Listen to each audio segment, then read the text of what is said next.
Hello നമസ്കാരം. Got എന്ന ചിത്രത്തിൻ്റെ OTT അപ്ഡേഷനാണ് എന്നൊരു വീഡിയോ ഭാഗത്ത്. വീഡിയോയിൽ മുൻപ് വീഡിയോ ലൈക്ക് ചെയ്യുക, ചാനൽ സബ്സ്ക്രൈബ് ചെയ്യുക. ഈ വരുന്ന സെപ്റ്റംബർ മാസം ധാരാളം ചിത്രങ്ങൾ ഇനി അങ്ങോട്ട് OTT റിലീസ് ചെയ്യാൻ പോവുകയാണ്. നമ്മുടെ ചാനൽ ഭാഗം പരിശോധിച്ചാൽ നിങ്ങൾക്ക് കാണാൻ വേണ്ടി സാധിക്കുന്നതായിരിക്കും. വിജയ്, സ്നേഹ, പ്രഭുദേവ, ജയറാം എന്നൊക്കെ പ്രധാന കഥാപാത്രങ്ങളായി വെങ്കട് പ്രഭുവിൻ്റെ സംവിധാനത്തിൽ റിലീസ് ചെയ്ത ചിത്രമായിരുന്നു ഗോട്ട്. ചിത്രത്തിന് ഒരു മികച്ച അഭിപ്രായം തന്നെയാണ് ഇപ്പോഴും പുറത്തു വന്നുകൊണ്ടിരിക്കുന്നത്. ചിത്രത്തിന് ഇപ്പോൾ വേൾഡ് വൈഡായി ബോക്സ് ഓഫീസിൽ നിന്ന് 415 കോടി രൂപ കളക്ഷൻ നേടിക്കാൻ വേണ്ടി സാധിച്ചിട്ടുണ്ട്.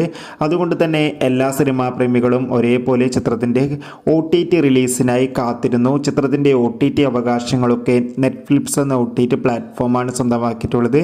ചിത്രം ഒക്ടോബർ 2-ാം തീയതിയോ അല്ലെങ്കിൽ ഒക്ടോബർ 3-ാം തീയതിയോ OTT റിലീസ് ചെയ്യുമെന്ന് കൺഫേം ആക്കിയിട്ടുണ്ട്. മിക്കവാറും ചിത്രം ഒക്ടോബർ 2-ാം തീയതി തന്നെയായിരിക്കും OTT റിലീസ് ചെയ്യുക. കാത്തിരിക്കാം. ബൈ.